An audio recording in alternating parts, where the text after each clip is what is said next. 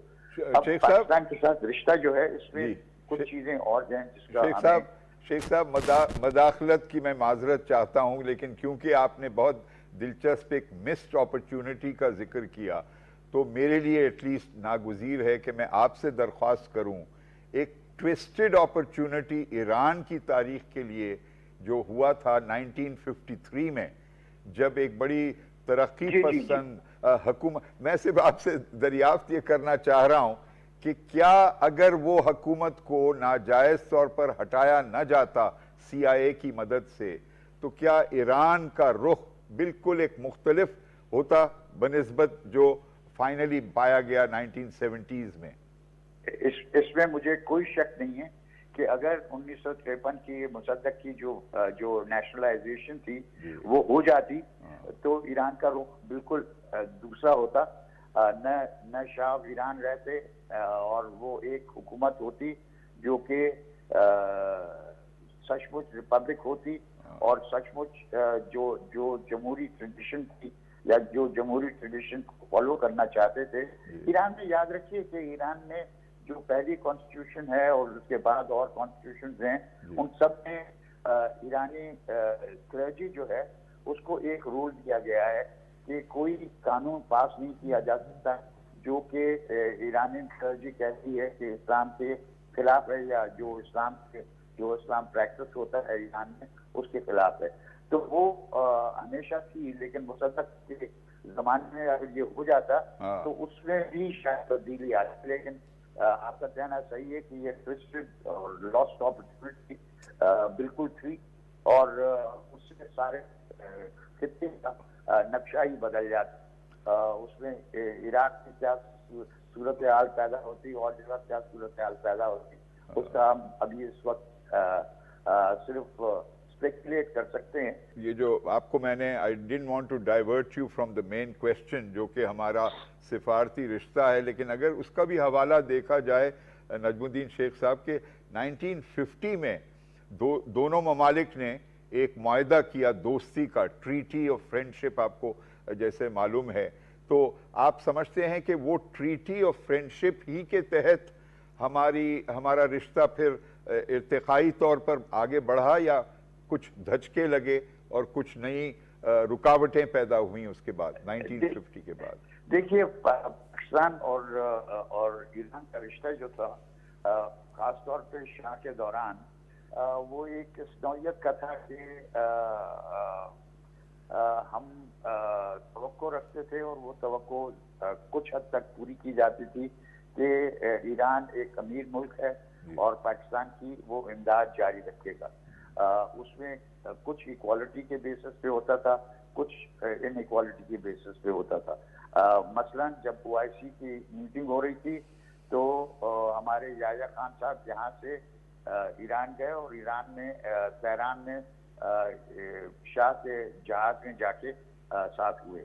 تو یہ چیزیں ہوتی رہتی ہیں. ہمارے ہاں جو رشتہ ہے اس میں ایک حد تک مشکلاتیں پیدا ہوئی ہیں اور وہ مشکلاتیں رہیں گی. اس وقت میں چاہتا کہ ابھی جو کنٹمپریری سچویشن ہے اس میں ہمارا کیا صورتحال ہے. دونوں ممالک کے درمیان سیستان بلوچستان صوبہ جو جسے سیستان بلوچستان کہتے ہیں ایران میں, ایک سنی اکثریت کا صوبہ ہے ایران میں, اور پاکستان میں بلوچستان جہاں سے ہمیں کسی قسم کی دقتوں کی درپیش ہے. یہ چیز ہے اس کے حل کے لیے دونوں ممالک میں تعاون ضروری اور وہ تعاون ہو رہا بھی ہے, لیکن ایک کچھ اس طرح کا تعاون ہوتا ہے جس میں پتہ نہیں چلتا کہ ہوگا بھی صحیح ہوگا یا نہیں ہوگا. میں آپ سے یہ کہنا چاہ رہا ہوں کہ اس وقت سیستان بلوچستان اور بلوچستان کے سلسلے میں ہم دونوں میں تعاون کی سخت ضرورت ہے, لیکن اس تعاون میں ایران کو ہمیشہ یہ شک رہتا ہے کہ پاکستان کی جو سرزمین ہے اس کو پاکستان کے ایران کے دشمن استعمال کرنا چاہیں گے, جبکہ ایران اور پاکستان میں تعاون بڑھایا جائے گا تو اس تعاون کے بڑھانے میں کوئی چیزیں آبسٹیکل ریز ہوں گی. اب اس کو ہمیں اوورٹیک کرنا ضروری ہے. لیکن نجم الدین شیخ صاحب, لیکن ساتھ ساتھ پاکستان کو بھی یہ شکوہ اور جائز ہوتا ہے کہ آخر کلبھشن جدہ کو وہاں ایران سے پاکستان کی جو کوششیں تھیں اس نے اپنی ممکن بنائیں, تو ایران کی سرزمین کو بھی پاکستان کے ایک ایسی ریاست جو دشمن کا ایک درجہ رکھتی ہے انفارچونیٹلی, وہ بھی تو ایران سے ہی یہاں تشریف لائے کلبھشن جادو. بالکل بالکل. دیکھیے اس میں آپ کو یہ یاد رکھنا ہے کہ ایران کے جو رشتے ہیں اس بر صغیر میں, ساؤتھ ایشیا میں, اس میں پہلی اہمیت آپ کو ہے کیونکہ آپ پڑوسی بھی ہیں, آپ بارڈر بھی ہیں, لیکن ایران کو جو اقتصادی مواقع نظر آتے ہیں